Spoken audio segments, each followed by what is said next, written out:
Hi, my name is Brandon Stinson, and today I'll be showing you my lights out. The way I started it, I wanted to do something different that I felt a little uncomfortable with, and as I had not used Raycast very often, I decided to try and use that this time. Unlike my previous game of tic-tac-toe, where I focused on using UI. For this, I use simple on-mouse down on the game objects themselves to access the specific game object, and then on each of these here, they each have 4 raycasts, one shooting out in each direction. So as you can see, it hits the ones that are all around it.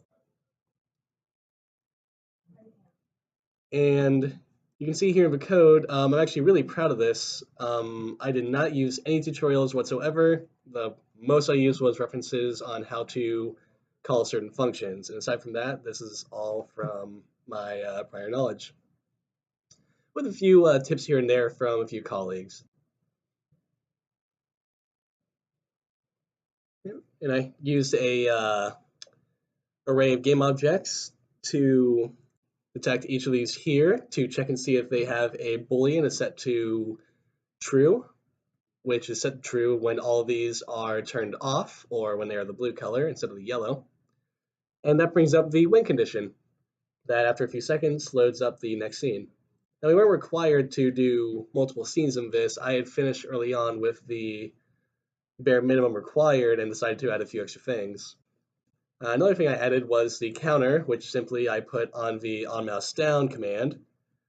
And it basically checks as long as I'm hitting that game object, that number will go up. And then I also have a timer here to see how long it takes you to complete it. And I use the simple scene manager to obviously advance the scenes to the next one.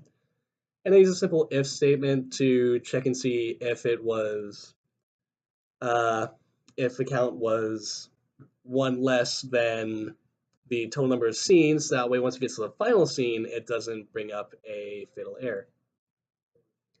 And with the last scene here, I actually use a code that randomizes the game objects to basically if the, it uses a range, random range here, and if it's 1, it turns it off. If it's on, it makes it the other one. And that gives it this effect here, and I put that same functionality on a button in the corner. That way, since because of its randomness, you won't always win, but I did get lucky here and would have won. But if I didn't, you could easily click this button here and get a brand new puzzle. And as far as the rest of the code goes, I use a simple counter to basically increment the number each time it goes, each time you click on it. And the win script here would detect if the has one, which is a public static bool, which I learned from a friend is actually very useful for these types of things with searching for a certain boolean that is on multiple game objects. If you're checking to see if they are all a certain way, then you can use a static bool, which saved me a lot of time in the end. So I can't take, I can't say I did this 100% on my own, but for the most part, all the functionality and the systems were done purely from my current knowledge and some minor references to certain functionalities. And that's it for my lights out. Thank you for watching.